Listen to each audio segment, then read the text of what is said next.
Cold seeped into my dry suit as I focused on the GPS coordinates. After months of research and permits, we had finally arrived. Below our research vessel, the Seeker, lay the wreck of U-117, a German submarine that vanished in the last months of the First World War. Water conditions look good. Visibility should be around 40 feet once we get past the thermocline, Morgan said, sliding a tablet across the workstation toward me. They tapped at a weather radar display. We've got about 6 hours before this front moves in. That should give you plenty of time for the first dive. I nodded, studying the multi-beam sonar image that revealed the unmistakable cigar shape on the seabed. The wreck's sitting upright. Looks intact. More intact than we expected, Javi said, joining us at the monitors. He adjusted his glasses and leaned closer to examine the sonar data. Most U-boats from this period collapsed under pressure or deteriorated over time. His fingers traced the outline on the screen. But look at these clean lines. The hull structure seems solid. That's what makes this one special, I said. According to naval records, U-117 simply vanished. No distress calls, no debris field, no survivors. Just disappeared while laying mines off the Atlantic coast. Ben appeared from below deck, already half-dressed in his diving gear, his sandy blonde hair sticking up at odd angles. "Guys, I think I found something weird with the magnetometer readings." His words came out quick and breathless. "There's a strange field around the wreck, not like normal metal distortion." "Probably just instrument error," Javi said, turning back to his equipment checks. "We can recalibrate after the first dive." I watched Ben's face fall slightly. "Log it anyway, Ben. Anomalies matter, even if they turn out to be nothing." Ben brightened. "Already did. I've started a separate file for anything that doesn't fit the expected pattern." Morgan checked their watch. "You should start gearing up. I want you in the water within 30 minutes if we're going to maximize bottom time." The next half hour was spent on pre-dive preparations. Each of us had our roles, developed over 3 years of working together on wreck expeditions. Javi checked our rebreather systems, which recycled our exhaled breath by removing carbon dioxide and adding oxygen. Unlike regular scuba gear, rebreathers didn't release bubbles, allowing us to approach wrecks without disturbing sediment. "Added the high-definition camera mounts to your helmets," Javi said, handing me mine. "New prototype. Should give us much clearer footage even in low light." I examined the sleek edition. Battery life? 4 hours continuous recording. He tapped a small button on the side. "Red light means it's running. Try not to hit your head on anything." "That's asking a lot," Ben said with a nervous laugh, already struggling with his dry suit seals. I moved to help him, checking the neck and wrist gaskets. "You good? Not too tight?" "I'm fine." His eyes darted toward the water. Just eager to get down there. Once we were fully equipped, I gathered everyone in the vessel's small briefing area. Morgan pulled up historical images on the main screen.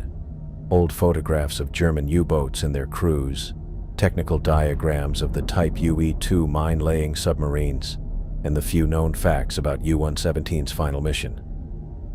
"Before we go down, I want to review why this wreck matters," I said, looking at each team member. U-117 was one of Germany's most advanced mine layers. She vanished in August 1918, just months before the war ended. Historians believe she was trying to deploy mines when something went catastrophically wrong. I pointed to the diagram. "We're not just looking at metal and machinery down there. This was the tomb of 42 sailors. Captain Richter and his crew never came home. Their families never knew what happened." "Our mission is documentation," I said. "We map the wreck, photograph everything but touch nothing. This isn't a salvage operation." "What about the rumored war chest?" Ben asked.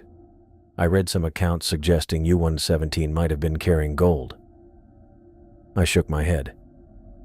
That's exactly the kind of speculation that attracts treasure hunters and leads to sites being damaged. We're scientists, not grave robbers. Those men deserve their rest. Javi checked the dive computers strapped to his wrist. The wreck's sitting at 220 feet. That gives us about 30 minutes of bottom time before we hit decompression limits.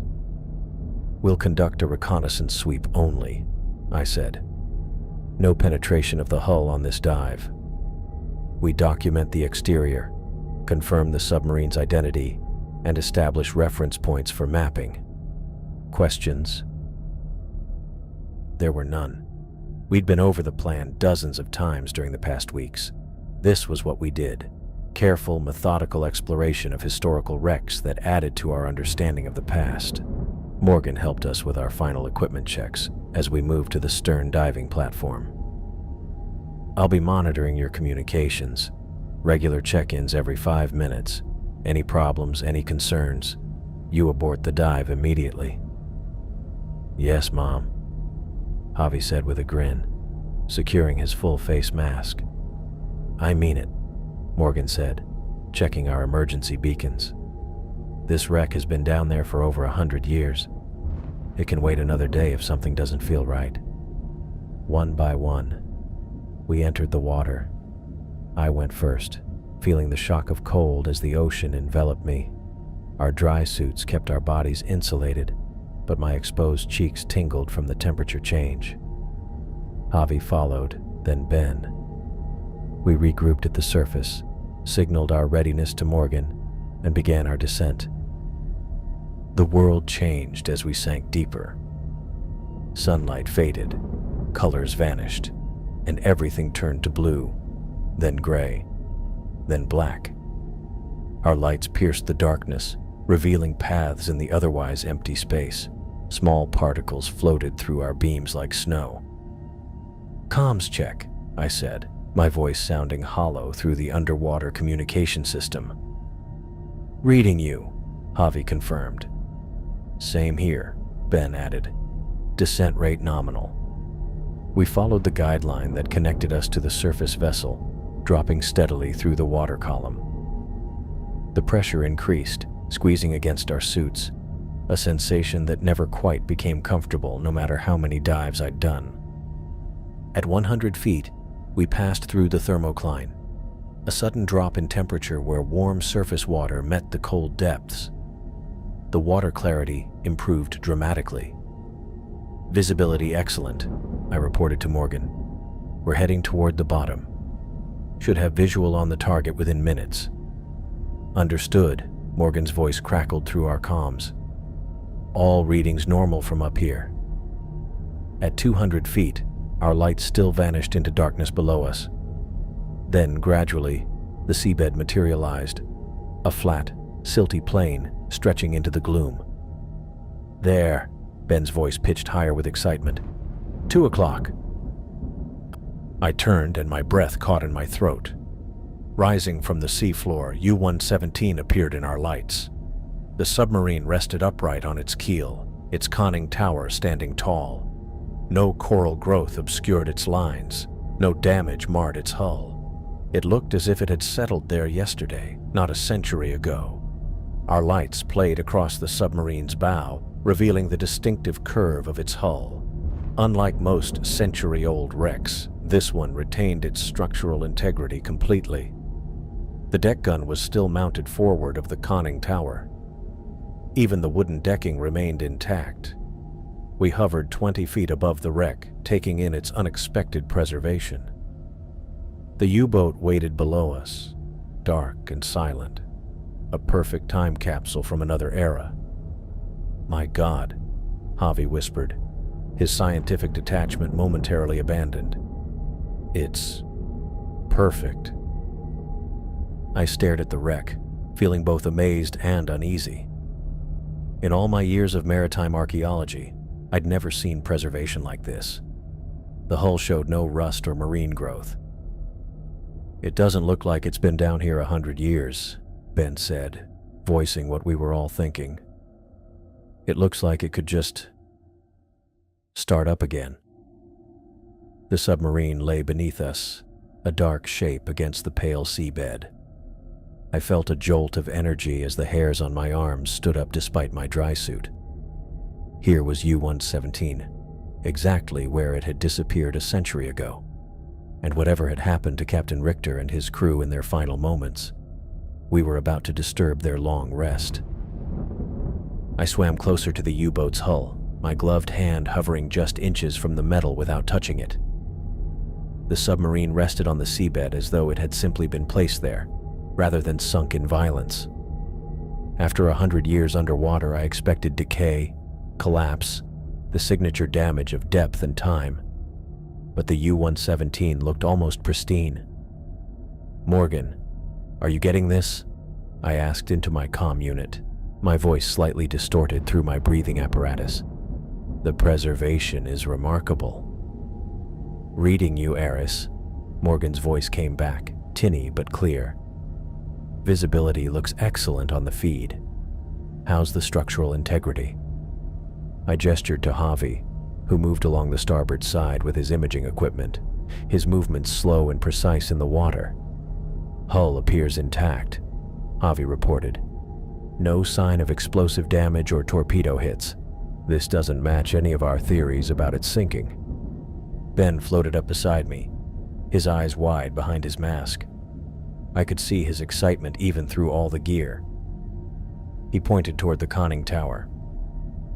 "Look at the deck gun," he said. "Still mounted, no corrosion on the barrel." I nodded and signaled for us to move forward along the length of the submarine. The cold pressed against my dry suit, a constant reminder of how hostile this environment was to human life. We followed the curve of the hull, documenting every hatch, every rivet, every porthole. The U-117 stretched nearly 65 meters from bow to stern, a dark shadow against the pale sand of the North Sea floor.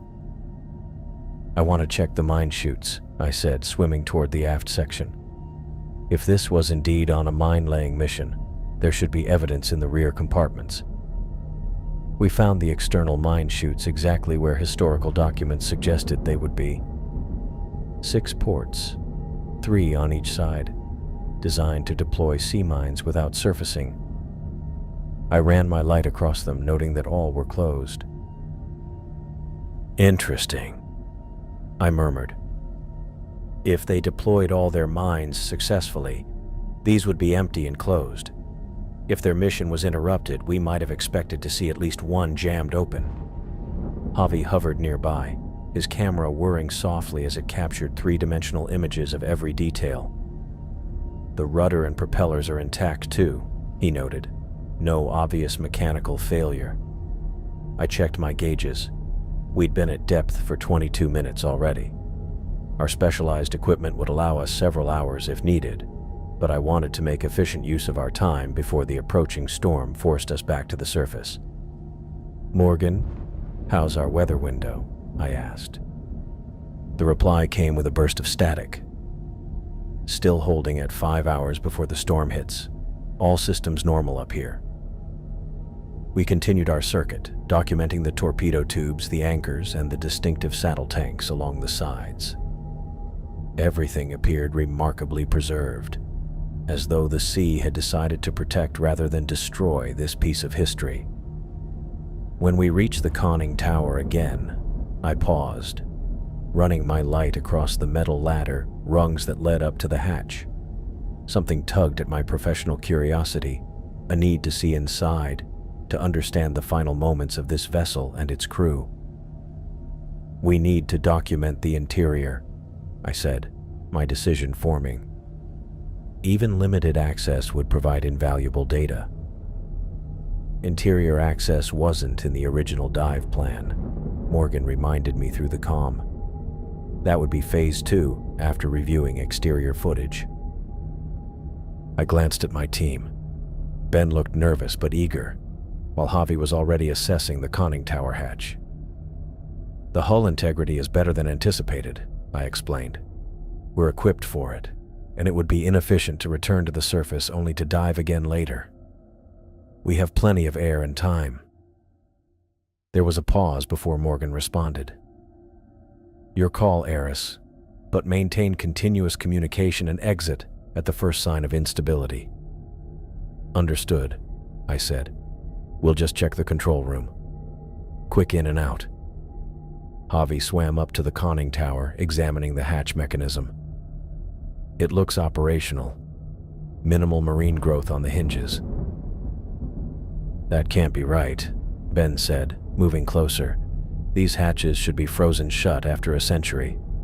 "Cold water, low oxygen, minimal currents," I explained. "Sometimes preservation can be remarkable in these conditions." Ben didn't look convinced, but he nodded. "I'll go first," I said. "Javi, follow with the imaging equipment. Ben, you'll come last and keep the hatch secured. If anything feels off, we abort immediately." I positioned myself at the base of the conning tower ladder and began to ascend, one rung at a time. The metal felt solid beneath my gloves. Another surprise. I reached the hatch and braced myself, expecting to struggle with a century of resistance. Instead, it turned with minimal effort, opening into the darkness below. "Morgan, we're entering through the conning tower," I reported. "Hatch is functional. Beginning descent into the control room." "Copy that. Keep communications open. I want a status update every 2 minutes." I switched on my shoulder-mounted light and began the descent through the narrow tube of the conning tower. The beam cut through years of undisturbed darkness, revealing the ladder below that would take us into the heart of the submarine. I moved carefully, aware of both the historical significance and the potential dangers of entering a century-old wreck. "Coming down," I announced, more for my team than for the record. The ladder held my weight without complaint, another impossibility that I filed away to examine later. The control room appeared below me, a chamber frozen in time. My light swept across instrument panels, periscope housing, and the command station where Captain Richter would have stood. Everything was coated in a thin layer of silt, but otherwise looked as though the crew had simply stepped away moments ago. "I'm in the control room," I said, both to Morgan above and to my team behind me. "It's incredible, completely intact." I moved aside as Javi began his descent. His methodical approach was exactly what we needed. He would document everything with scientific precision while I focused on historical context. He joined me a moment later, his camera already sweeping the space. "This defies explanation," he whispered, his voice tight with controlled excitement. "There should be deterioration, collapse. The pressure at this depth alone should have—" "Ben, you're clear to come down," I interrupted, not wanting to get lost in theories yet. We needed to complete our documentation first. I heard Ben's breathing through the comm as he navigated the conning tower ladder. I continued my survey, noting the depth gauges, the speaking tubes, the navigation charts still visible on their table. Everything was in place, as though waiting for a crew that would never return. "Almost down," Ben called from above. That's when I felt it, a change in the water, a shift in pressure that made my ears pop despite my equipment. The metal around us seemed to flex, like a chest drawing breath. "Did you feel that?" I asked Javi, who nodded, his camera momentarily forgotten. "Morgan, are you picking up any pressure changes or current shifts?" I asked, suddenly uneasy. The comm crackled with static. "Morgan? Do you copy?" More static, then silence. I looked up toward the conning tower just as Ben's fins appeared at the bottom of the ladder. He dropped the final distance into the control room, turning to secure the hatch above as instructed. "Guys, something's not right with my—" The rest of his sentence was cut off by a sound that shouldn't have been possible, the metallic groan of the hatch slamming shut with violent force. The impact reverberated through the submarine, shaking ancient dust from surfaces that had been undisturbed for a century. "What the hell?" Ben spun around, staring up at the sealed hatch. "I didn't touch it." "Morgan, we've had a hatch closure," I said urgently into my comm. "Do you copy?" Nothing but dead air answered me. The communication system that had been working perfectly moments before was now completely silent. "Javi, check your comm," I ordered, fighting to keep my voice steady. He adjusted his equipment, his movements quick but controlled. Nothing. Complete signal loss. Before I could respond, the submarine groaned around us, not the passive sound of metal under pressure, but something active, alive. A tremor ran through the deck plates beneath our fins. "That's not possible," Javi whispered, his scientific certainty crumbling. I turned toward one of the small viewports, expecting to see the still murky waters of the North Sea floor. Instead, my light revealed water in motion, churning, violent motion. A flash illuminated the darkness outside, followed by another. "Are those—" Ben's voice caught. "Explosions," I confirmed, watching as another flash bloomed in the distance, sending shockwaves through the water that rocked the submarine. The impossible truth dawned on me as gauges that should have been frozen and dead for 100 years began to flicker and move. Needles jumped. Lights that had no power source glowed dimly, and the creaking of the hull became the sound of a vessel under attack. We weren't just in a wreck anymore. Somehow we were in the U-117 during its final moments in 1918, as depth charges rained down from above. Water rushed around the viewport as another explosion sent vibrations through the hull. The gauges on the control panel, which should have been dead for a century, jumped and twitched as if possessed. I looked at Javi and Ben, their eyes wide behind their masks. "What's happening?" Ben's voice shook through our internal comms. I opened my mouth to answer when the air in front of me changed. A figure appeared. No, materialized right where I stood. Not solid, but not entirely transparent either. I could see the control panels through his body. The ghostly sailor moved through me as if I wasn't there, speaking rapid German to another figure who had appeared beside the ballast controls. More translucent forms took shape throughout the control room. Men in German naval uniforms moving with urgent purpose, their faces tight with fear. "Are you seeing this?" Javi whispered, backing against the wall as a phantom crewman walked through him. "They don't see us," I said, watching as the ghostly sailors worked frantically at their stations. Their movements had purpose. Raising periscopes, adjusting valves, calling readings to each other in panicked German. I counted at least 8 crew members now. Their forms, pale blue-gray with edges that seemed to waver like smoke underwater. The details on their uniforms were remarkably clear. Buttons, insignia, even the expressions on their faces as they fought to save their dying vessel. "These are the crew," I breathed, "the men who died here." Another explosion rocked the submarine closer this time. The phantom crew stumbled as we did, but they righted themselves and continued their desperate work. A new figure emerged from what must have been the captain's quarters, taller than the others, broad-shouldered, with an air of command despite the chaos. His uniform marked him as the senior officer. This had to be Kapitän Leutnant Richter, the U-boat's commander. He called out orders in sharp German, his voice strangely muffled, yet audible, as if coming from underwater or from very far away. The crew responded immediately, adjusting controls and reporting back. I stepped closer, fascinated despite my fear.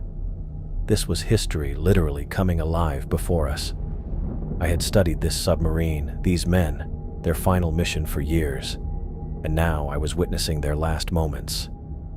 Richter turned toward the periscope, and as he did, his gaze swept across where I stood. He stopped. His eyes widened. He saw me.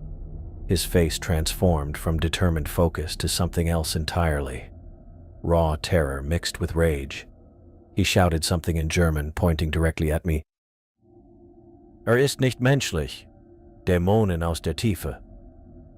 The other crew members turned, their expressions changing as they too became aware of our presence. What had been invisible to them moments before was now fully visible. 3 figures in black, bulky dive gear with strange masks and lights, standing among them like creatures from another world. They can see us now, I said, my voice tight. Back up. Slowly. What did he say? Ben asked, fear edging his voice as he pressed against the bulkhead. Something about demons from the deep, I translated roughly, my mind racing through my knowledge of German. Richter shouted another command. 2 of the sailors pulled pistols from holsters, Lugers that looked as ghostly as their owners, yet somehow still threatening. They raised them toward us. They think we're some kind of supernatural threat, I said, raising my hands instinctively. We need to... The first shot cut through my words. I felt nothing, but Javi cried out beside me, more from shock than pain. The ghostly bullet had passed through his shoulder without leaving a mark. They can't hurt us, Javi said, his scientific mind still trying to make sense of the impossible. They're not physically. Another explosion hit, far larger than before. The submarine lurched violently to one side. The depth gauge spun wildly as we were thrown against the starboard wall. The ghostly crew scrambled for handholds, shouting in panic. A terrible groaning sound filled the chamber, metal under extreme pressure, about to give way. The hull's going to breach, I called out, reaching for Ben who had fallen to his knees. We need to get out now. Water began spraying through a seam in the hull, but it wasn't the clear, cold seawater from outside. This water looked different. It carried the same translucent quality as the Ghost crew. Historical water from 1918, somehow just as deadly to us as the real thing. The phantom sailors abandoned their posts as more water gushed in. Some headed toward the escape hatches, others simply braced for the inevitable. Richter stood at his station, still focused on us, even as his ship died around him. He raised his own Luger and fired directly at me. I felt a strange cold pass through my chest where the spectral bullet traveled, followed by pressure. Not from the bullet, but from the water now rushing into the control room with crushing force. The bulkhead behind Ben buckled inward with a screech of tearing metal. The pressure wave hit him first, slamming him against the opposite wall with bone-breaking force. His regulator tore from his mouth, his limbs splayed at impossible angles. "Ben!" Javi screamed, lunging toward him. The control panel erupted in a shower of sparks and broken glass as another depth charge detonated directly above us. The ceiling collapsed, a support beam crashing down onto Javi before I could reach him. Water filled the compartment completely now, a bizarre mixture of real and phantom ocean. I couldn't breathe. My equipment seemed to malfunction in this impossible space between past and present. My vision darkened at the edges as the pressure crushed my chest. The last thing I saw was Richter's face, watching with a strange mix of triumph and terror as his enemies and his own life were extinguished together. Then, everything went black. I gasped, my body jerking forward as if waking from a falling dream. My hands flew to my chest, expecting to feel the crushing pressure. But there was nothing. I was standing upright, unharmed. The submarine control room surrounded me, quiet and stable. No water, no crushing pressure, no dying crewmen. Ben and Javi stood beside me, looking as stunned as I felt. We were positioned exactly where we had been when we first entered the control room, our equipment intact, our bodies uninjured. "What just happened?" Ben asked, his voice shaking. I died. I know I died." Javi checked his dive computer, then looked up with wide eyes. "We're back at the starting point. Look at the time." I checked my own dive computer. The timestamp showed we had reset to exactly when we'd first entered the control room 12 minutes ago. Another distant boom sounded, and the submarine shuddered gently. The first depth charge, just as before. "This isn't possible," Javi whispered, the scientist in him rebelling against what we were experiencing. "This defies every law of physics." I looked toward the viewports, seeing the same churning water, the same flashes of explosions beginning again. Time doesn't loop. It can't. But it was. Somehow, we had reset to the beginning of the U-boat's final moments. 12 minutes of terror and destruction, played out again. "We need to get out before they appear," Ben said urgently, moving toward the ladder to the conning tower. He pushed against the hatch, then pushed harder, his muscles straining. It sealed shut, just like before. Another explosion, closer this time. The submarine groaned, and then they appeared again, the translucent figures of the German crew materializing at their stations. But something was different this time. One of the sailors turned immediately toward where Ben stood at the ladder, his eyes narrowing with recognition. "They remember us," I said, my blood going cold. "Look at their eyes. They know we're here already." Richter emerged from his quarters, and this time he didn't need to turn and discover us.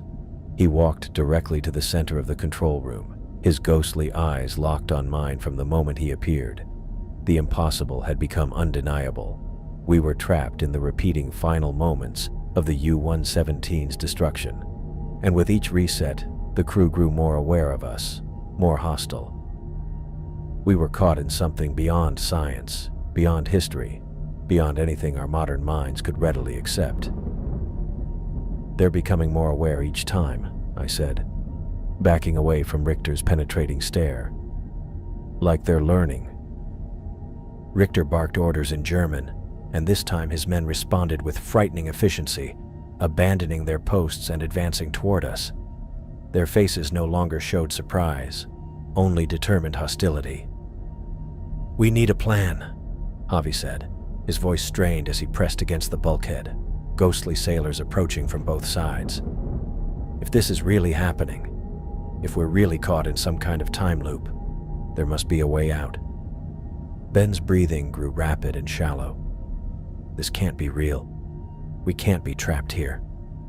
Another depth charge exploded, closer than the last, sending vibrations through the hull that made the phantom sailors stumble.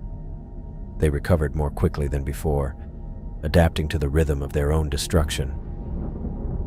"They see us as intruders," I said, watching how Richter coordinated his men's movements with military precision. "Maybe even as the cause of their deaths." Javi's scientific mind was still fighting against accepting our reality. "This violates every known law of physics. Time doesn't loop. The dead don't..." A ghostly sailor lunged through Javi, making him flinch despite the lack of physical contact. The sensation of having someone pass through your body wasn't painful, but it left a bone-deep chill that lingered. "Accept it, Javi," I said, ducking as another sailor swung what looked like a wrench at my head. "We're trapped in their final moments. We died and came back. And unless we figure something out, we'll keep dying over and over." The submarine rocked violently as multiple explosions hit in sequence. I recognized the pattern now. 3 rapid detonations that had signaled the beginning of the end for the U-117. "We have about 6 minutes before the hull breaches completely," I said, recalling my research on similar U-boat sinkings. Ben pushed himself away from the ladder, desperation in his eyes. "Let's try to get through them. Head toward the aft compartments. Maybe there's another way out." We moved together, instinctively forming a tight group as we tried to navigate through the control room. The ghostly crew converged around us, their translucent forms closing in like a fog. Richter stood directly in our path, his face a mask of cold fury. He raised his Luger and fired repeatedly. Each shot sent a wave of numbing cold through whatever part of our bodies it passed through, but caused no physical harm. "They can't hurt us directly," Javi observed, his analytical mind still functioning despite his fear. "But last time, when the hull breached, we died just like they did," I finished for him. "We're connected to their fate somehow." We pushed forward, moving through the Phantom crew. Each passage through their bodies left us chilled and disoriented. They couldn't stop us physically, but they adjusted their positions constantly, making our progress maddeningly slow. The hull groaned around us, metal stressed beyond its limits. Water began to spray from seams in the bulkheads, the same ghostly water from before, somehow just as deadly to us as real seawater would be. "We're not going to make it," Ben said, his voice cracking. Just like last time. A massive explosion directly overhead sent us all to the floor. The ceiling buckled inward and phantom pipes burst, sending clouds of pressurized steam into the compartment. I looked up to see Richter standing over me, his face just inches from mine. There was something in his eyes beyond hate, a desperate determination, perhaps even a question. He spoke, his German words faint but clear. "Warum seid ihr hier? Why are you here?" Before I could respond, the hull gave way completely. The torrent of water crashed into the compartment with unstoppable force. The pressure hit like a concrete wall, crushing the air from my lungs. Darkness closed in as my consciousness faded. Then the reset. I gasped, finding myself standing at the entrance to the control room once again. Ben and Javi beside me, unharmed. The dive computer showed the same time as before. 12 minutes until destruction. "It happened again," Ben said, his voice hollow with shock. "We're back at the beginning." Javi checked his equipment with trembling hands. "This isn't a hallucination. It's not nitrogen narcosis or oxygen toxicity. Our gas mixtures are correct. Our equipment is functioning normally." "It's real," I said, accepting what my rational mind had been fighting against. "We're caught in their final moments, their final death, and they know we're here now." As if summoned by my words, the ghostly crew began to materialize around us. This time they appeared all at once, already oriented toward our positions. Richter stood at the center of the control room, his eyes locked on mine the moment he appeared. He knew exactly where we would be. "They're learning," Javi whispered. "Each time we loop, they become more aware, more prepared." The submarine shuddered as the first depth charge detonated in the distance. The 12-minute countdown had begun again. The ghostly crew moved toward us with purposeful coordination, no longer surprised or confused by our presence. "We need to understand this," I said, my historian's mind searching for patterns even in this impossible situation. "If we're trapped in their final moments, there must be a reason. There must be a way out." Richter gave an order, and his crew spread out to surround us. Their faces showed a strange mix of fear and resolve. They were as trapped in this moment as we were, dying over and over, never finding peace. Ben's voice shook as he spoke the terrible truth we all now faced. What if there isn't a way out? What if we're stuck here forever, dying with them again and again? The ghostly sailors closed in around us as the U-boat continued its death throes. Our scientific certainties had been shattered. The impossible had become our reality. We were trapped in the repeating final moments of the U-117's destruction, with each reset making the ghostly crew more aware, more hostile, and more determined to drag us down with them. Richter's eyes locked with mine, recognition burning in them like blue flame.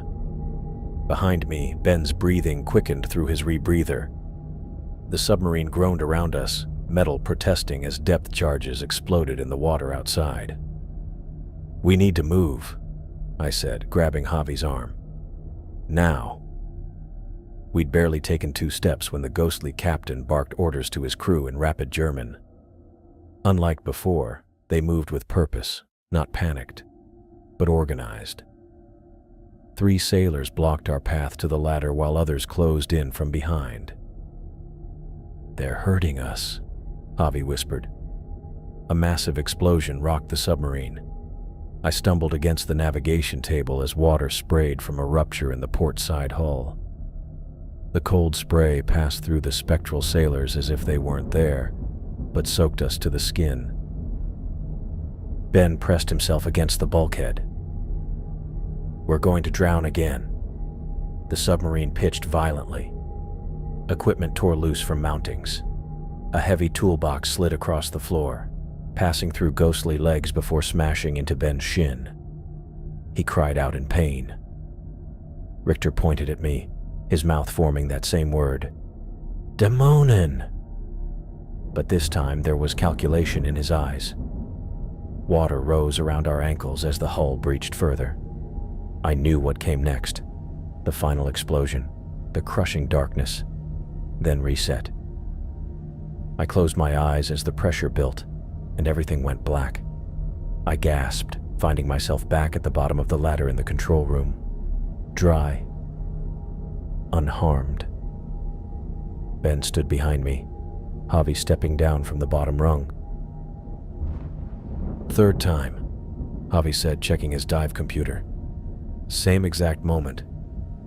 "We keep dying," Ben muttered. "Over and over." The air around us began to shimmer again, the ghostly crew materializing as they had twice before.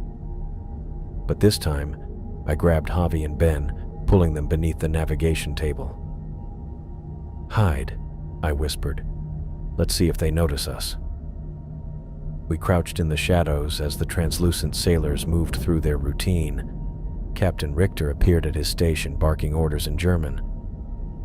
Unlike our previous loops, he didn't immediately spot us. Instead, he focused on the gauges, unaware of our presence. We watched for a minute without being seen. Ben's breathing slowed as the threat faded. Javi took out a waterproof notebook and started drawing a map of the control room, marking where the crew was positioned. 8 sailors in this room, he whispered. Captain makes 9. 2 at the helm, 1 at communications, others at various stations. The first depth charge exploded outside, making the submarine rock gently. Sailors steadied themselves against railings and equipment. 12 seconds from crew appearance to first explosion, Javi noted, making a mark in his book. Remember that. I studied Richter closely. His face showed concern but not panic. He moved confidently, checking gauges and talking with officers. His focus stood out amid the chaos. The second explosion hit harder. A sailor stumbled against our hiding spot, his ghostly form passing partially through the table. He froze, turning slowly to look down. His eyes widened. "Capitan!" Richter's head snapped toward us, his expression shifting from surprise to fury. He shouted commands, and the crew converged on our position. "Run!" I yelled, bolting for the corridor that led aft. We sprinted down the narrow passageway, ghostly hands reaching for us, passing through our bodies with that same numbing cold. The submarine rocked violently as more depth charges exploded. "In here!" Javi pulled us into what appeared to be the radio room. "Close the door." Ben slammed the metal door shut. The 3 of us backed against the far wall, breathing hard. "They can walk through walls," Ben pointed out, his voice cracking. "What's a door going to do?" As if on cue, a spectral face pushed through the metal, followed by a uniformed torso. As if on cue, a spectral face pushed through the metal, followed by a uniformed torso. The young sailor's eyes widened at the sight of us. He retreated back through the door, shouting to the others. "They're coming through the walls now," Ben whispered, pressing himself into the corner. His hands shook violently. We can't keep doing this." I surveyed the radio room. Morse key on the desk, charts pinned to the wall, a single small porthole showing the dark water outside.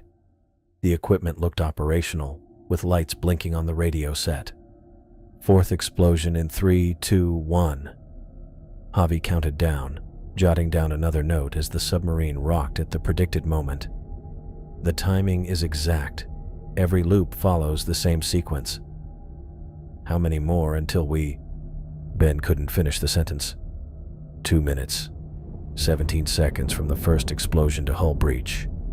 Another 43 seconds until implosion, Javi said, his dive light shining on his face.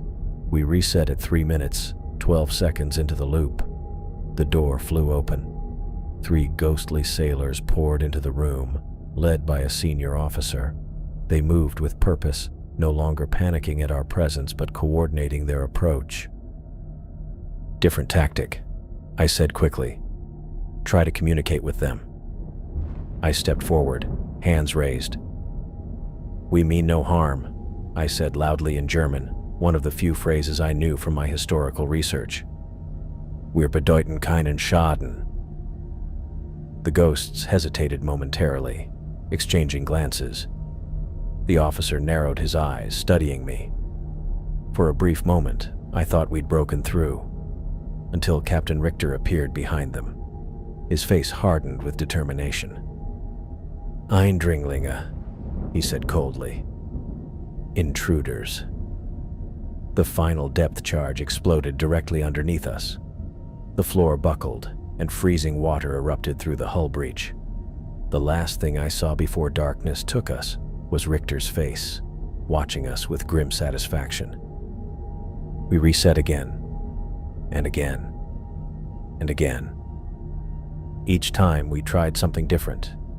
We ran forward instead of aft. We split up. We attempted to exit through the conning tower. We tried to reason with different crew members. During our 8th loop, we barricaded ourselves in what appeared to be the captain's quarters. Javi had mapped the entire timing sequence by then.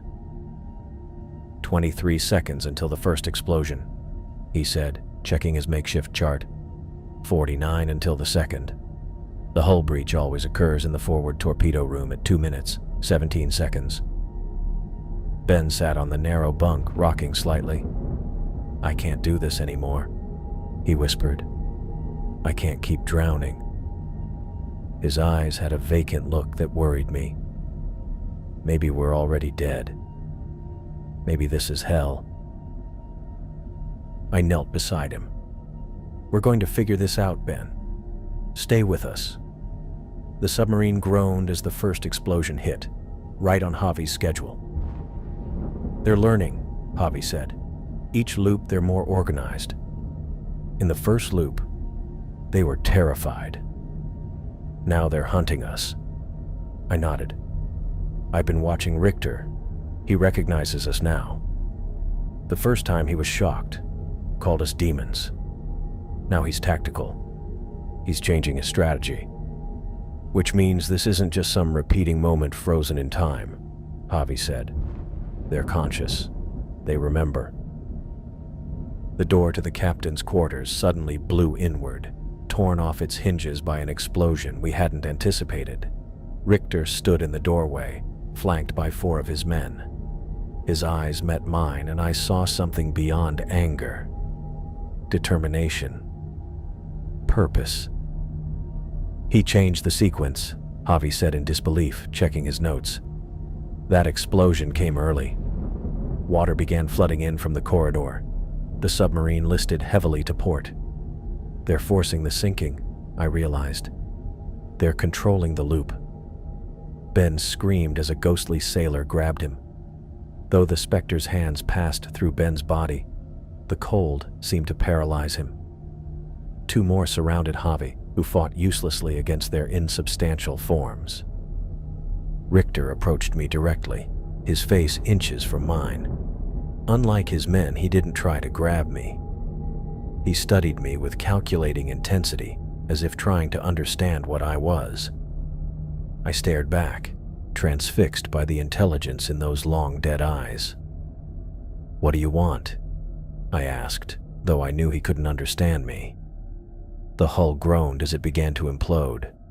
The lights flickered, and water rushed in from all sides. Richter never broke his gaze, watching me calmly even as the submarine disintegrated around us. As darkness fell, we realized this wasn't just history repeating itself. It was a conscious trap. These men weren't ghosts. They were souls stuck in their last moments, aware of each loop. Somehow we had become trapped in their purgatory. When we reset for the 9th time, I found myself at the bottom of the ladder again. Javi looked at me, his expression grim. "They're not just remembering us between loops," he said quietly. "They're waiting for us." I turned to look at the control room as the air began to shimmer. This time, the crew didn't gradually materialize going about their duties. They appeared all at once, standing in formation, with Captain Richter at their center, all of them staring directly at us. I took an instinctive step backward, colliding with Ben, who was still catching his breath behind me. The ghostly crew stood in perfect formation before us, no longer surprised by our presence. Captain Richter's eyes burned into mine with recognition and purpose. "They're learning," Javi whispered, his voice trembling slightly despite his scientific detachment. "They're adapting to our presence with each reset."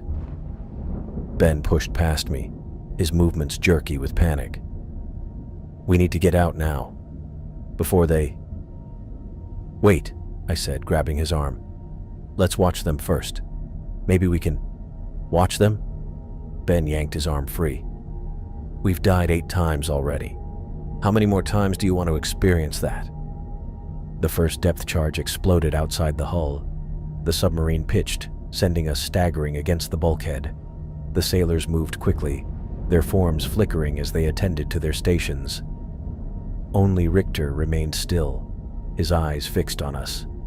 Javi pulled out his notebook, still documenting despite the chaos. 12 seconds until the next charge. "You're both insane," Ben hissed. "We need to find a way out, not take notes." The second explosion hit, stronger than the first. A panel of instruments tore loose from the wall, passing harmlessly through one of the spectral crew members before clattering to the floor, inches from my feet. "Run!" I shouted as the ghostly sailors began to move toward us. We ran down the narrow corridor, the crew behind us. I felt them brush past me, each contact like a sudden chill. "The engine room," Javi called out, pointing ahead. "We haven't tried that direction yet." We pushed through a narrow doorway into a cramped space filled with machinery. Massive pistons stood frozen, their ghostly counterparts moving in the hands of phantom engineers. "There's no exit here," Ben said, his voice rising with panic. "You've trapped us." I watched the spectral engineers work, noticing how they kept glancing at an internal communication system. "They're waiting for orders," I said. "Who cares what they're waiting for?" Ben snapped. "I'm sick of this. I'm sick of dying over and over because you two want to play ghost hunters." The third depth charge hit before I could respond. A pipe burst above us, releasing a jet of scalding steam. I ducked instinctively, though I knew from experience that the real damage was yet to come. "You think I'm enjoying this?" I shot back, my own fear hardening into anger. "You think I want to be trapped in this nightmare?" "Stop it," Javi stepped between us. "Fighting won't help. We need to—" The submarine lurched violently, cutting him off. Water began spraying through a crack in the hull, the beginning of the end. We had maybe 60 seconds before the final implosion. "This way." I pushed past them toward the doorway. We stumbled back into the corridor as the lights flickered. The crew moved faster, no longer focused on us. I paused, watching them. "What are you doing?" Ben grabbed my shoulder. "We need to keep moving." "Look at them," I said, shaking off his hand. "They're not just running around in panic. They're trying to do something specific." Through the chaos, I spotted Captain Richter. He wasn't at the control station where a captain should be during an attack. Instead, he was pushing through his men, heading toward a small room off the main corridor. "The radio room," I whispered. "What?" Javi looked where I was pointing. "Richter, he's trying to reach the radio room, not the controls." The submarine shuddered again. Water was pooling around our ankles now. "So what?" Ben shouted over the groaning metal. "How does that help us?" I watched Richter struggle against the tilting submarine, his ghostly form focused on reaching that room. "He's not trying to save the ship," I said. "He's trying to send a message." Another explosion rocked the vessel. Ben was thrown against a bulkhead, crying out in pain. Javi helped him up as water began pouring in faster. "We need to move," Javi shouted. But I couldn't tear my eyes away from Richter. He had reached the radio room door when a section of ceiling collapsed, its ghostly debris passing through him, but clearly representing a real obstacle from his time. He was fighting to push through, his face contorted with desperate determination. "A message," I repeated, my mind racing. His unfinished business. The final implosion was seconds away. I could feel the pressure building, the hull preparing to give way. "Aris," Javi grabbed my arm. "we're out of time." "It's the message," I shouted over the roar of rushing water. "Don't you see? He never got to send his final transmission. That's why they're stuck here. Why we're stuck here." Understanding dawned in Javi's eyes, but before he could respond, the submarine gave a final, terrible groan. The darkness came, along with that now familiar crushing sensation. When I gasped back to awareness, I was standing at the bottom of the ladder again. Javi was beside me, but the space behind us was empty. "Where's Ben?" I spun around, searching the control room. Javi checked his dive computer. Same reset point. He should be right here. The air began to shimmer, signaling the imminent appearance of the crew, but there was still no sign of Ben. "Ben!" I called out, my voice echoing in the metal chamber.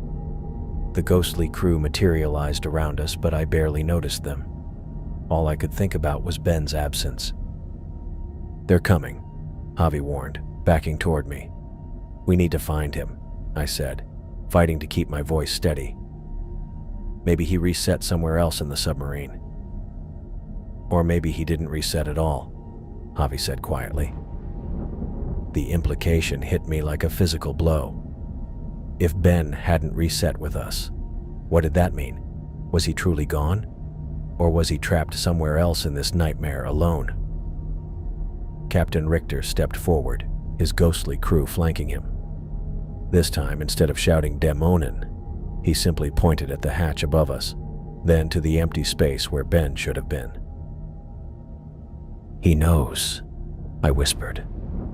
"He knows Ben is missing." The submarine started its death sequence again with a loud groan and the first depth charge. But all I could think about was Ben and the fear that we might not survive this loop. "We have to help Richter send his message," I said, grabbing Javi's arm. "It's the only way to break this. It's what he's been trying to do all along." Javi nodded, his scientific skepticism giving way to the reality of our situation. "But how? And what about Ben?" "We find him," I said firmly. "And then we help Richter finish what he started." The second depth charge hit. The hunt would begin again, but this time, everything was different. We weren't just trying to escape. We were trying to right a wrong. We had lost one of our own, raising the stakes higher than ever. I didn't realize I'd been holding my breath until Ben materialized beside me, doubled over and gasping. The relief that flooded through me was short-lived when I saw his face, pale, drawn, and twisted with an anger I hadn't seen before. "Ben!" "You're back." I reached for his shoulder, but he jerked away from my touch. "Don't." His voice was hollow. "Just don't." Javi stepped down from the bottom rung of the ladder, his expression torn between relief at seeing Ben and concern at the tension crackling between us. The control room remained momentarily quiet, that eerie stillness before the ghostly crew would reappear. We had maybe 30 seconds. "Where did you go?" I asked, keeping my voice low. "You weren't here when we reset." Ben's laugh was bitter. "I was trapped, alone, in the flooding engine room." He tapped his temple with 2 fingers. "Got to experience drowning all by myself while you two were busy taking notes." "That's not fair," I said, though guilt twisted in my stomach. "We had no control over. We wouldn't be here at all if you hadn't insisted on entering this damn submarine." Ben's voice rose dangerously. "Your precious historical curiosity is going to get us all killed." "Oh wait, it already has." Repeatedly, Javi stepped between us, hands raised. "Fighting won't help. We need to." He stopped, frowning at the display on his wrist computer. The screen flickered, numbers and letters jumbling into nonsensical patterns before going dark. He tapped it, then shook it. "That's impossible. This thing has redundant systems." The air around us began to shimmer, that now familiar distortion that preceded the ghost's appearance. Javi pulled a second device from his belt, a small scanner he'd been using to map the submarine's layout, but its screen displayed only static. "Nothing's working," he muttered, genuine fear creeping into his voice.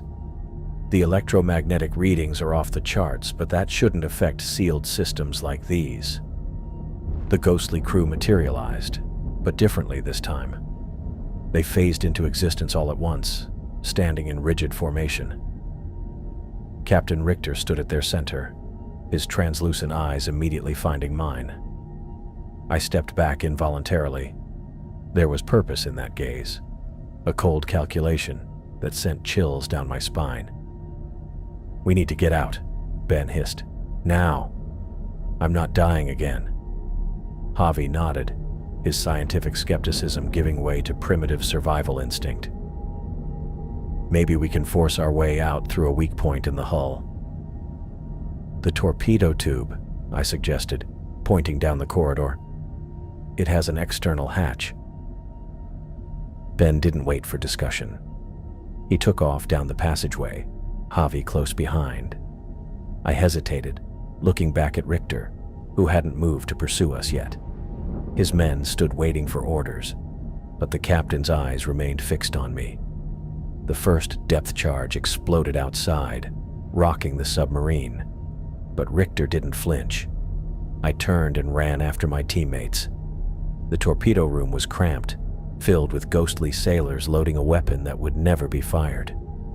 Ben pushed through them, ignoring the cold sensation as their forms passed through his body.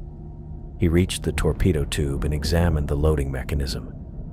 "This one's empty," he said, a hint of hope in his voice. "If we can open the inner door and crawl inside." "The pressure differential would kill us instantly," Javi warned, but Ben was already working the manual release. "Our suits can handle short exposure," Ben insisted. "Better than being trapped in this nightmare forever." I opened my mouth to object when Javi's remaining functional device began emitting a high-pitched whine. He ripped it from his belt and threw it to the floor, where it sparked and smoked. "Something's interfering with all our tech," he said, looking around wildly. "Something that shouldn't be possible."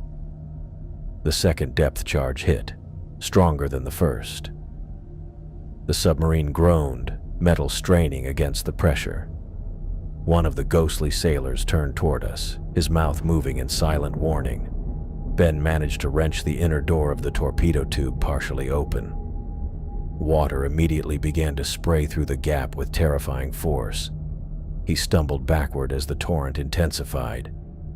"Close it," Javi shouted, lunging forward to help Ben push against the door. The pressure was too great.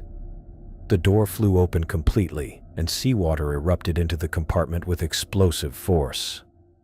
Ben was thrown against the opposite wall, while Javi and I were knocked to the floor. Water filled the room with impossible speed as the hull integrity failed catastrophically.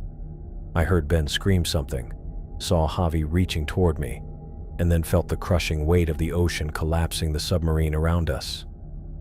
Darkness, pressure, cold. Then I was standing at the bottom of the ladder in the control room, dry and unharmed. Javi stepped down beside me, coughing as if he could still feel water in his lungs. Ben appeared a moment later, his eyes wide with terror. "We triggered an early implosion," Javi said, voice shaking. "The torpedo tube was a stupid idea," Ben finished, leaning against the bulkhead. "I just wanted out." The ghostly crew hadn't appeared yet, but something felt different. The usual shimmer in the air was absent. Instead, the temperature in the control room seemed to drop gradually, our breath becoming visible in small clouds. "Something's changed," I whispered. When the crew materialized this time, they were scattered throughout the room, each at their stations, except for Richter. The captain stood directly in front of me, barely an arm's length away. His face was inches from mine, those dead eyes studying me with disturbing intensity. "Mein Gott," I breathed, unable to move. Richter's hand lifted slowly, pointing not at me but past me, toward the corridor that led to the radio room. His lips moved, forming words I couldn't hear. Behind him, his crew worked with frantic urgency, preparing for a death they couldn't escape. The first depth charge exploded, but Richter didn't react. He remained focused entirely on me, moving closer until his ghostly form partially overlapped with my body. The cold was unbearable, seeping into my bones. "He's fixated on you," Javi said, backing away. "What did you do?" "Nothing," I gasped, stepping backward to escape the cold. Richter followed, maintaining that terrible proximity. "He's trying to tell me something." Ben grabbed my arm, pulling me back. "We need to hide, to find a different way out." "No," I said, the realization crystallizing in my mind. "Don't you see? We've been fighting against this from the beginning, trying to escape or outsmart it. That's why we keep failing." The second explosion hit, and a panel tore loose from the wall. Richter's form flickered, but his eyes never left mine. "He's not trying to hurt us," I continued, the pieces falling into place. "He's trying to accomplish something. Remember how he was struggling to reach the radio room before the submarine imploded? He needs to send a message to complete his mission." "You want us to help the ghosts?" Ben asked incredulously. "The same ghosts who've been hunting us down?" "They're not hunting us," I insisted. "They're trapped, just like we are. They've been trying to complete their final duty for 100 years, dying over and over in this endless loop." Javi looked between me and Richter, his scientific mind visibly struggling with the supernatural reality before us. "You think if we help them finish whatever they need to do, the loop might break," I finished. "We've tried everything else. Fighting against it only resets us faster." Water began spraying from a ruptured pipe, and the submarine groaned ominously. We had maybe 2 minutes before the final implosion. Ben shook his head. "This is insane." "More insane than dying over and over?" I asked. "More insane than ghostly German sailors who remember us across time?" Richter's form grew more solid, more present, as if my understanding had strengthened his connection to our reality.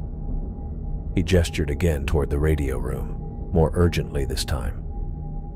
Javi took a deep breath. "What's your plan?" "We help him send his message," I said. watching as Richter's eyes showed a flicker of something beyond determination. Perhaps hope. We stop fighting against the loop and start working with it. It's the only way we'll ever get out. The third explosion rocked the submarine violently. Alarms blared and water began pouring in faster. Ben looked from me to Richter, then to the flooding corridor. "If you're wrong, we just die again," he said finally, resignation replacing fear. "And if I'm right," I replied, "we all get to rest." The water continued to rise around our ankles. Ben stared at me, resignation written across his face.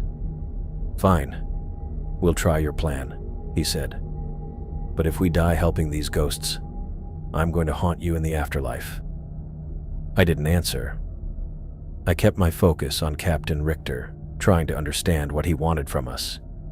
He stood near the corridor leading to the radio room, his form occasionally flickering as the submarine rocked from another explosion. The pattern was becoming familiar after so many resets. The timing of each depth charge, the sequence of failures throughout the vessel, the final moments before implosion. Javi moved closer to me, speaking quietly. "We need to be methodical about this. What exactly do you think Richter is trying to do?" "Each time we reset, he fights to reach the radio room," I said, watching the ghostly captain. "He's not trying to save the submarine. He knows they're going to die. He's trying to send a message." What message could be so important that he's still trying to send it 100 years later? I thought back to the historical records we'd studied before the dive. The U-117 had disappeared while on a mine-laying mission near British shipping lanes. No distress call had ever been received, no confirmation of mission status. The official records listed the submarine as presumed lost with all hands, mission incomplete. "He wants to tell them the mission was completed," I said, the realization washing over me. The historical record shows the U-117 failed its objective.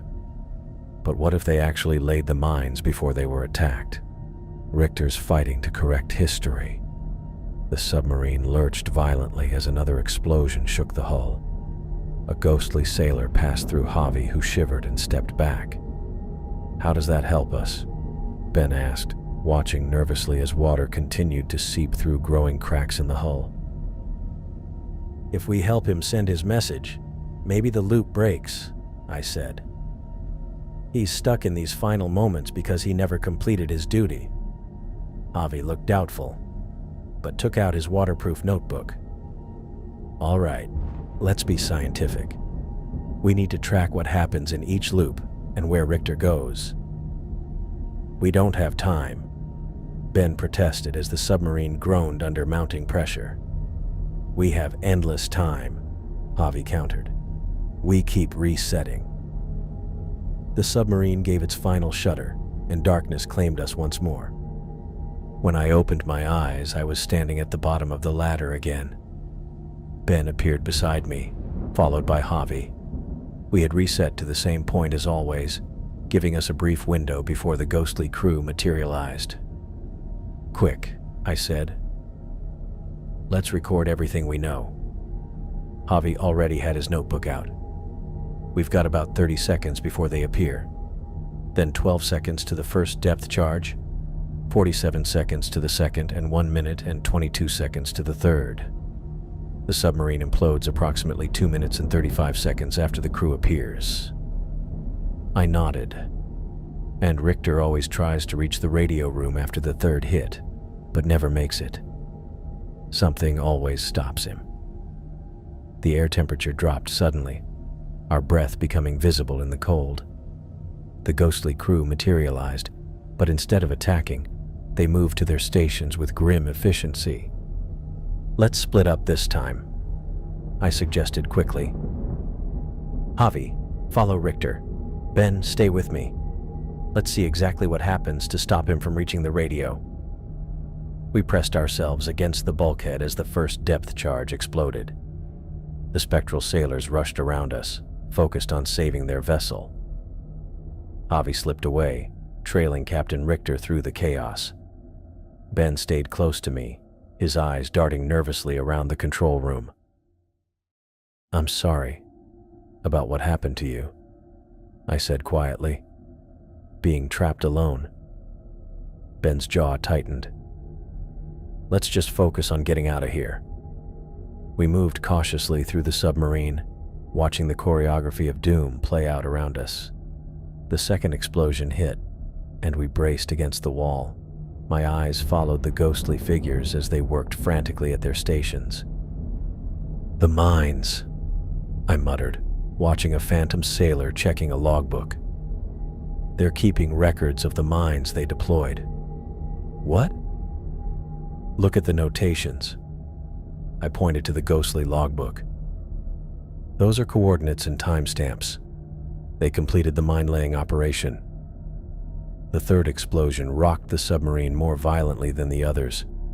Alarms blared as water began spraying through the hull. We pushed forward through the corridor toward the radio room, arriving just as Javi came running from the opposite direction. "I found what stops him!" Javi shouted over the noise of escaping air and creaking metal. "There's a steam pipe that bursts right before he reaches the radio. It hits him every time!" We watched as Richter appeared, fighting his way through the flooding corridor. Just as Javi had said, a pipe above him burst, releasing a cloud of scalding steam directly in his path. The ghostly captain faltered, his form becoming momentarily transparent before he pushed forward again, but precious seconds had been lost. Darkness engulfed us as the submarine imploded once more. We reset. The pattern continued for many loops. Each time we positioned ourselves differently, noticed new details, and pieced together more of the puzzle. We worked with purpose, treating each loop as a chance to gather information. During one reset, I stationed myself in the radio room, examining the equipment while waiting for Richter's doomed approach. The radio operator is already dead, I realized, seeing no ghostly figure at the communication station. That's why Richter is trying to send the message himself. In another loop, Javi focused on our diving equipment, testing how it interacted with the ghostly environment. "Our lights affect them," he reported after a reset. When I shined my dive light directly at one of the sailors, he reacted like he could sense it. "Could we use that somehow?" Ben asked, seeming more engaged than before. "Maybe." Javi looked thoughtful. "Our equipment is mostly electronic, but there might be a way to generate an electromagnetic field that could interact with their, whatever they are, energy patterns maybe." He started taking apart our imaging equipment during the resets, trying out different setups. By the 7th or 8th loop, he had built a basic device using parts from our underwater cameras and lights. "This might work," he said, holding up his device. "It generates an electromagnetic pulse that could interact with their radio equipment." "You think we can help transmit their message?" I asked. Javi shrugged. "It's not exactly scientific, but nothing about this situation is. The energy readings I've been getting suggest these aren't just visual phenomena. There's actual electromagnetic interaction happening." "What do you need us to do?" Ben asked, surprising me with his willingness to help. "I need to get this device to the radio room and connect it to the transmission equipment," Javi explained. "But with the chaos of the sinking, I'll need help getting there intact." Ben nodded firmly. "I'll make sure you both get there. I know the timing of everything now, where debris falls, which corridors flood first." I studied Ben's face, seeing a new determination that had replaced his earlier fear and anger. "Are you sure?" "Look, I was trapped alone, and it was terrible," he said quietly. "But I realized something while I was drowning by myself. We're all stuck here together, and turning on each other won't help. If your theory is right, and helping Richter is our way out, then I want to be useful." The submarine reset again, and we continued our preparations, refining our understanding of the sequence of events and the layout of the submarine. During one reset, I found myself alone in the control room while Javi and Ben investigated the engine section. Captain Richter stood at the periscope station, his ghostly hands gripping controls that had long since rusted away in our time. The first depth charge had just exploded, but the immediate panic hadn't yet set in. In this brief moment of relative calm, Richter turned his head and looked directly at me. Our eyes met across the impossible divide of a century, and something passed between us. Not the hostility I'd felt before, but something more complex. I saw in his eyes not a monster hunting us, but a man carrying the weight of responsibility. A captain who had completed his mission and needed the world to know his men hadn't died in failure. His expression held duty, determination, and a desperate need to finish his final task. For a moment, I felt I understood him. The officer caught between duty and death, trying to send one last message home, not for glory, but for his crew's honor. The moment broke as the second explosion hit, throwing us both off balance. But something had changed in that brief connection. I no longer felt like we were opposing forces trapped in the same nightmare. We were allies with the same goal: to set right a historical wrong and free both the living and the dead from this endless loop. The submarine reset again, and we continued our preparations, refining our understanding of the sequence of events and the layout of the submarine. During one reset, I found myself alone in the control room, while Javi and Ben investigated the engine section. Captain Richter stood at the periscope station, his ghostly hands gripping controls that had long since rusted away in our time. The first depth charge had just exploded, but the immediate panic hadn't yet set in. In this brief moment of relative calm, Richter turned his head and looked directly at me. Our eyes met across the impossible divide of a century, and something passed between us. Not the hostility I'd felt before, but something more complex. I saw in his eyes not a monster hunting us, but a man carrying the weight of responsibility. A captain who had completed his mission and needed the world to know his men hadn't died in failure. His expression held duty, determination, and a desperate need to finish his final task. For a moment, I felt I understood him. The officer caught between duty and death, trying to send one last message home. Not for glory, but for his crew's honor. The moment broke as the second explosion hit, throwing us both off balance. But something had changed in that brief connection. I no longer felt like we were opposing forces trapped in the same nightmare. We were allies with the same goal: to set right a historical wrong and free both the living and the dead from this endless loop. After that realization, our strategy shifted.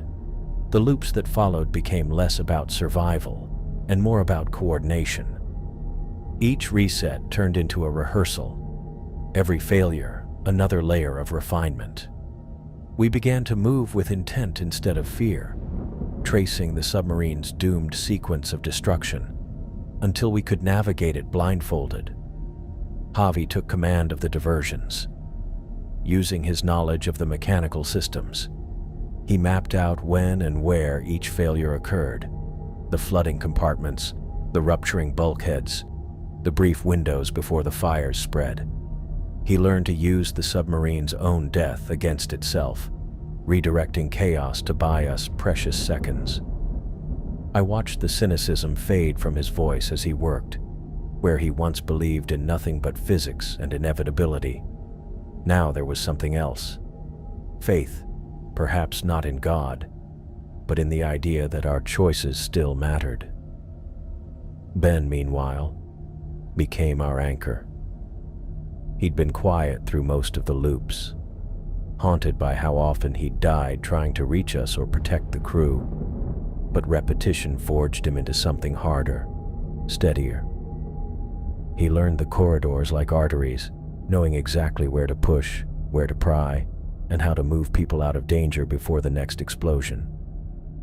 There was no hesitation in him anymore, only a quiet determination that made the rest of us believe we might actually pull this off. As for me, I found my perspective shifting in ways I hadn't expected. I had always approached this as a historian, an observer documenting tragedy without changing its outcome. But the loops refused to let me stay detached. Every face, every scream, every failed attempt to reach the radio room carved itself into me.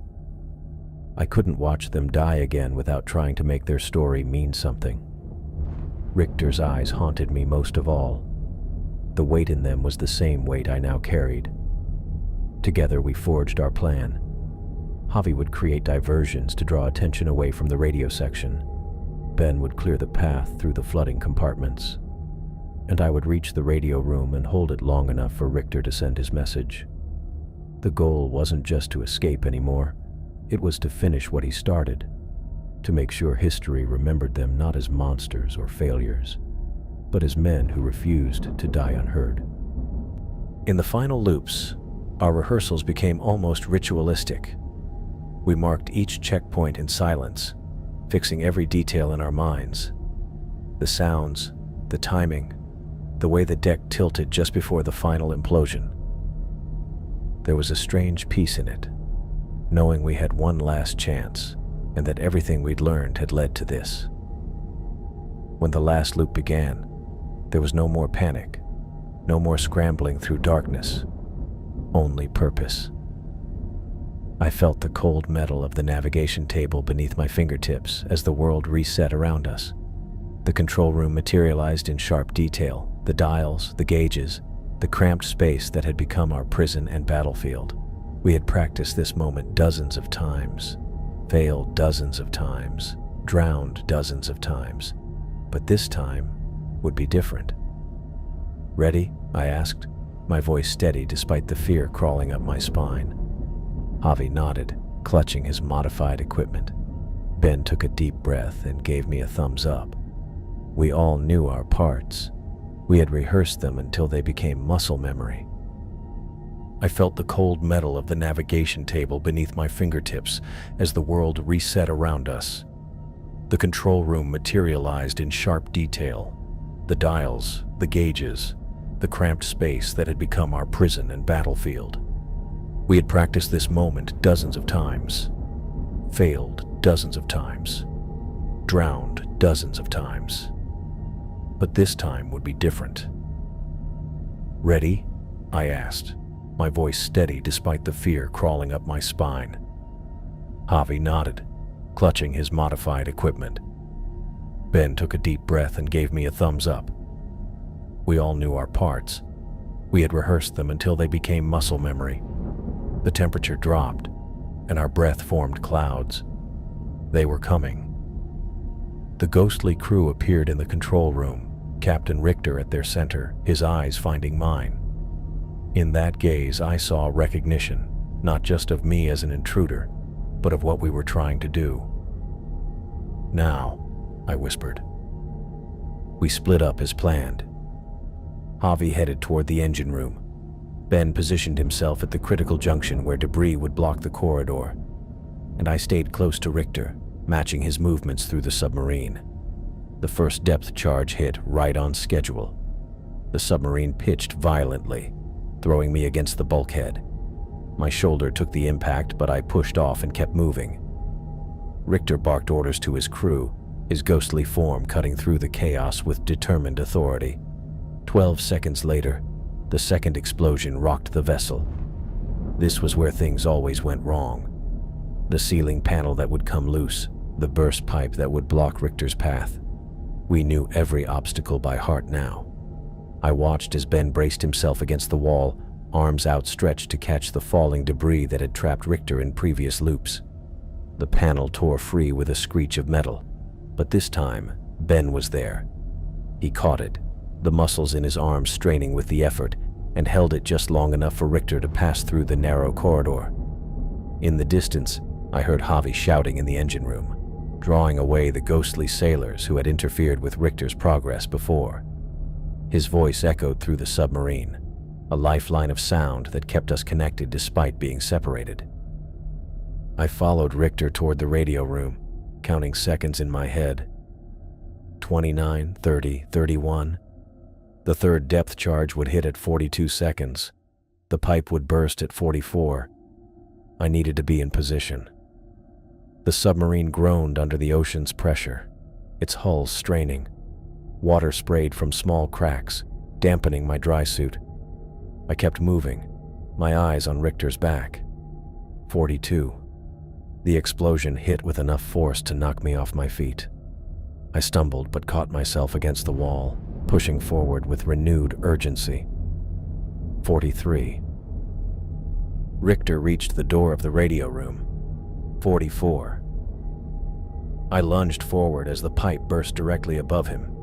Steam hissed into the corridor, steam that had killed him in every previous loop. This time I positioned myself between Richter and the pipe, feeling the heat sear through my dry suit onto my back.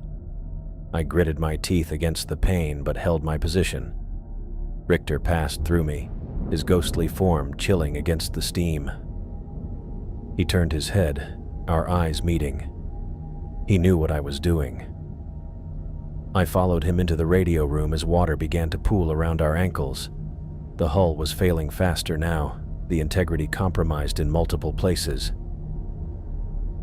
"The message," I gasped, watching as Richter took his seat at the radio station. Water surged from a new breach, quickly rising to our knees.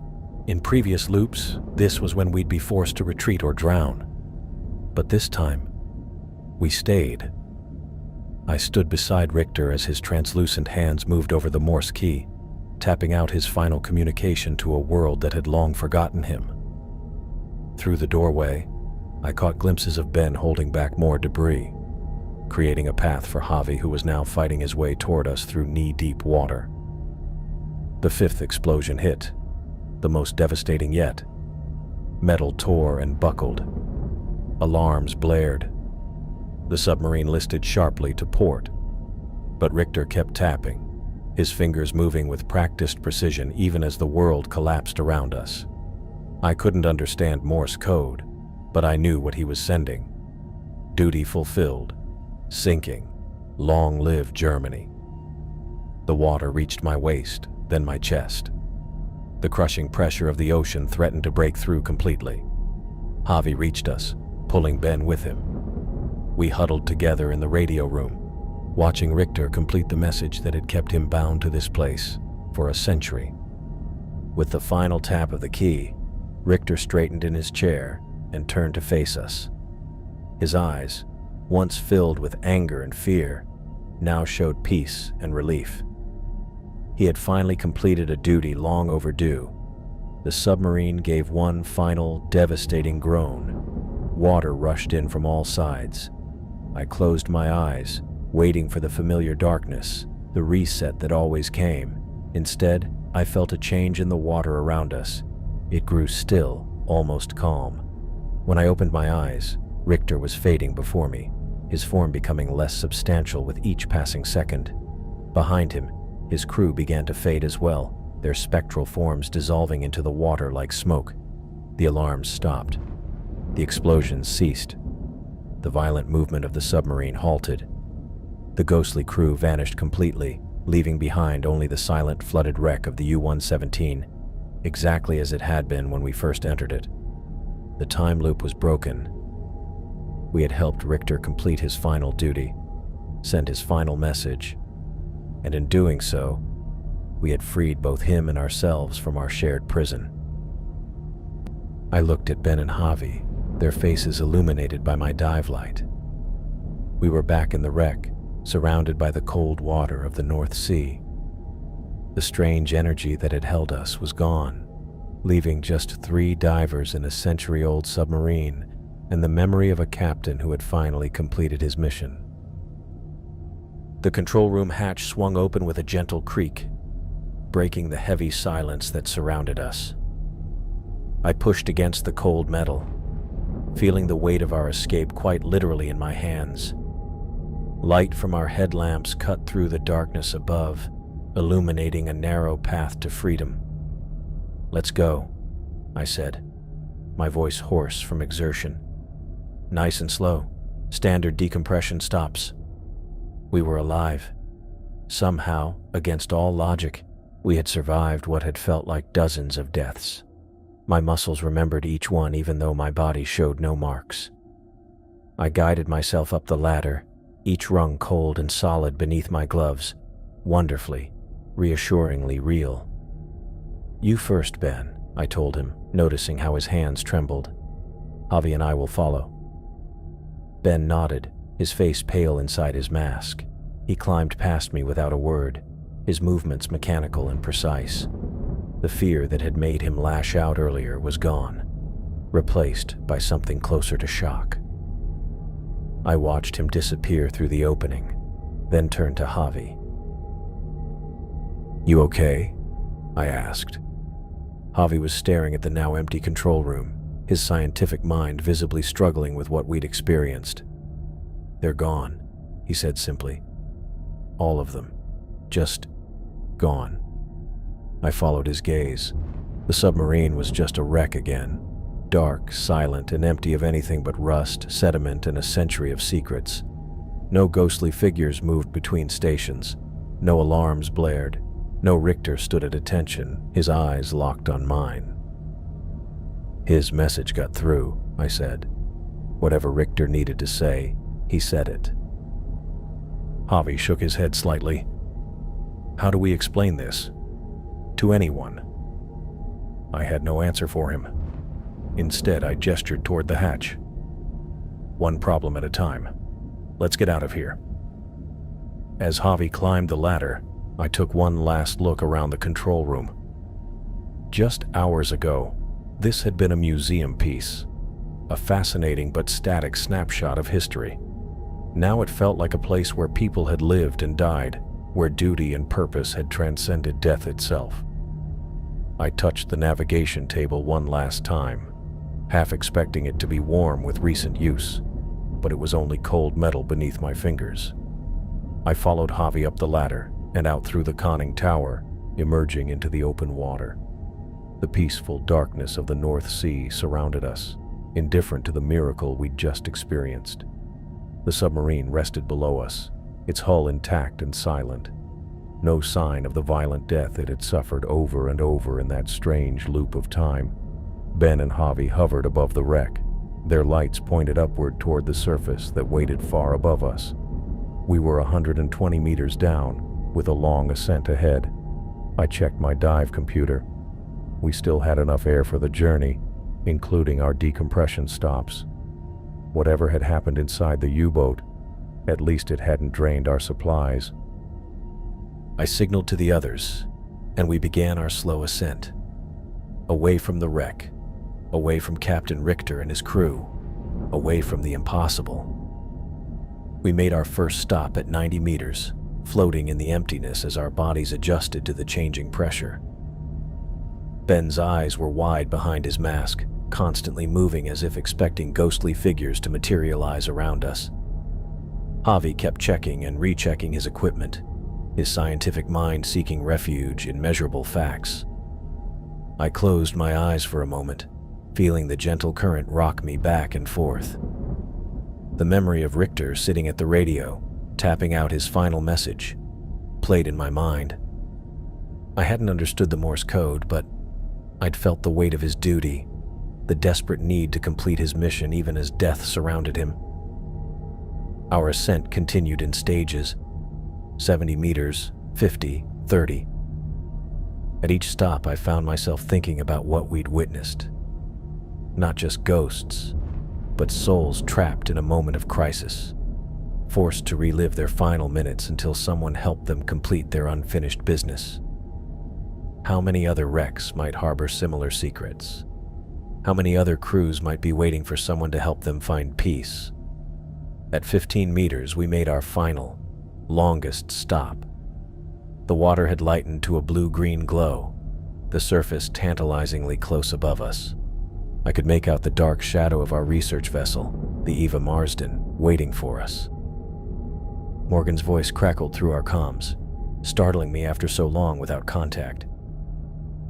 "Team, do you copy? What's your status?" I pressed the talk button on my wrist unit. "We copy, Morgan. On our final decompression stop now." "Thank goodness," Morgan replied, relief evident in their voice. "You've been out of contact for almost 2 hours. What happened down there?" I exchanged glances with Javi and Ben. How could we possibly explain? "Equipment issues," I said simply. "We'll brief you when we surface." When we finally broke through to the air, the cloudy sky above seemed impossibly vast after the confined spaces of the submarine. The research vessel loomed beside us, and crew members hurried to help us aboard. Hands reached down, hauling us onto the deck one by one. Morgan rushed over, their face lined with concern. "What happened?" "Your comms went dead right after you entered the wreck." I pulled off my mask and hood, feeling the cold air against my face. "It's complicated." "Complicated?" Morgan's eyes narrowed. "You were off-grid for hours. We were about to send down the emergency beacon." Ben sat heavily on a bench, still in his dripping dry suit. "You wouldn't believe us if we told you." "Try me," Morgan challenged. Javi was already removing his gear, his movements precise and methodical. "How do you feel about ghost stories, Morgan?" Morgan looked between us, confusion plain on their face. "What are you talking about?" I started to unzip my dry suit, my fingers fumbling with the cold and fatigue.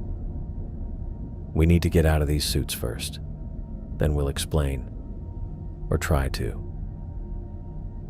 In the equipment room, I peeled off my dry suit, hanging it carefully on the rack. My hands shook slightly as I reached into the pocket of my undersuit for my dive log, intending to make notes while everything was fresh in my mind. My fingers touched something cold and metallic that shouldn't have been there. I froze, then slowly pulled the object out, already knowing it couldn't be real, couldn't be possible. In my palm sat a small brass Morse key, old, worn but undamaged by water or time, the same key I had watched Richter use to tap out his final message. "That's not possible," I whispered to myself. The key was solid in my hand, its brass surface gleaming dully under the cabin lights. I turned it over, running my thumb across the engraved serial number and the Imperial German Navy insignia on its base. This couldn't have survived a century underwater, let alone found its way into my pocket. But here it was, tangible proof that what we'd experienced was real. "Eris?" Javi's voice came from behind me. "We need to figure out what we're going to tell." He stopped mid-sentence, his eyes fixed on the Morse key in my hand. "Is that—" I nodded, unable to speak. Javi stepped closer, his scientist's skepticism battling with the evidence before his eyes. "May I?" he asked, holding out his hand. I placed the key in his palm. He examined it carefully, testing its weight, running his fingers along its edges. "This is authentic," he said finally, his voice barely above a whisper. "World War I era, German manufacturing." "It was in my pocket," I said. "It couldn't have been there. It shouldn't be here." Ben joined us, his hair still wet from the shower. He stopped when he saw what Javi was holding. "That's from the sub," he said. Not a question. Javi handed the key to Ben, who turned it over in his hands with reverence. "Richter's?" I nodded. "It has to be." "So it wasn't just in our heads," Ben said, a note of relief in his voice. "We're not crazy." "No," I replied. "It was real, all of it." In the mess hall, we sat around a table with coffee mugs in front of us, trying to explain to Morgan what had happened. The Morse key sat in the center of the table, a physical anchor to our impossible story. Morgan listened without interrupting, their expression shifting from disbelief to concern. to wonder. "You're saying you were caught in some kind of time loop?" they asked when we finished. "With the ghosts of the original crew?" "I know how it sounds," I said. Morgan picked up the Morse key, examining it. "And this just appeared in your pocket after you helped the captain send his message?" I nodded. "I think it's his way of saying thank you, or maybe proof that he was real." "What was the message?" Morgan asked. "Do you know what Richter was trying to communicate?" "I couldn't read Morse," I admitted. "But whatever it was important enough that his spirit, all their spirits, couldn't rest until it was sent." Javi cleared his throat. "Whatever happened down there, it doesn't fit into any scientific framework I understand, but I can't deny what I experienced." "We need to document this," Ben said suddenly. "All of it. Every detail before we start forgetting." "And then what?" Morgan asked. "You can't possibly think of publishing this. No academic journal would touch it." I took the Morse key back from Morgan, feeling its weight in my hand. "Maybe not, but that doesn't make it any less true." That night, alone in my cabin, I sat at my desk with my laptop open and the Morse key beside me. I couldn't sleep. Every time I closed my eyes, I saw the submarine filling with water, felt the cold touch of ghostly sailors passing through me, heard the terrible sound of the hull collapsing. Instead, I began to search.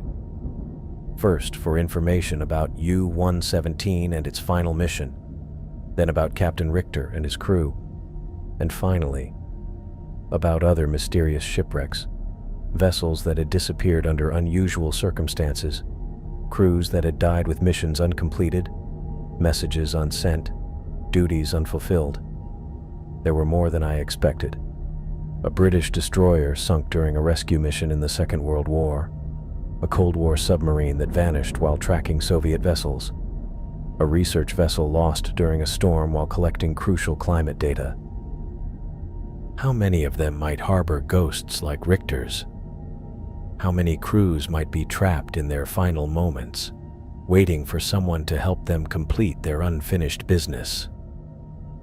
I looked at the Morse key, its brass surface catching the light from my desk lamp. It was impossible, yet it was here, tangible evidence that the boundaries between past and present, between life and death, were thinner than we imagined, especially beneath the ocean's surface, where time seemed to stand still. I opened a new document and began to type, recording everything we'd experienced in the U-117. This was just the beginning. Somewhere out there, in the dark depths, other wrecks waited with their secrets, their ghosts, their unfinished stories. And now I knew how to listen for them.